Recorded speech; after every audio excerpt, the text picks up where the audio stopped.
শ্বশুরবাড়ি এসেছি গতকাল রাত্রে, আর গতকালকে বাপের বাড়িতে কী গরমটাই না ছিল। আর আজকে শ্বশুরবাড়ির ওয়েদারটা দেখো, পুরো মেঘলা মেঘলা ঠান্ডা ওয়েদার। সকালবেলা বাসি কাজকর্ম সেরে স্নান করে নিয়েছি, তারপর চলে এসেছি রান্নাঘরে। শাশুড়িমা ঘুগনি রান্না করেছে আর আমাকে বললো রুটিটা করতে।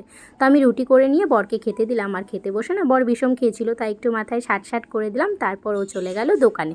আর ও দোকানে চলে যাওয়ার পর যে কাজটা আমার থাকে, মানে এই যে বিছানাটা তোলা, যদি ওই কাজটা আমার প্রতিদিন করতে হয় না, মাঝে মধ্যে কিন্তু ও তুলে দেয়।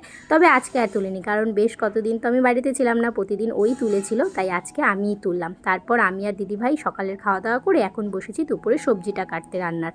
তারপর দুজনে মিলে রান্নাটা সেরে নিলাম। আর বাইরে আজকে প্রচণ্ড হাওয়া, যার কারণে বাড়িঘরের অবস্থা দেখো, দেখে মনে হচ্ছে যে এই বাড়িতে কতদিন মানুষজন থাকে না, কিন্তু সকালবেলায় জানো সমস্ত ঘর দুয়ার ভালো করে ঝাড়া মোছা হয়েছে, কিন্তু এত হাওয়ার জন্য কি অবস্থা দেখো। তারপর দুপুরবেলা খাওয়া দাওয়া করে একটু ঘুমিয়েছিলাম। ঘুম থেকে উঠে সকালে যে স্নান করেছিলাম সেই জামা কাপড়গুলো এখন ভাঁজ করতে বসেছি।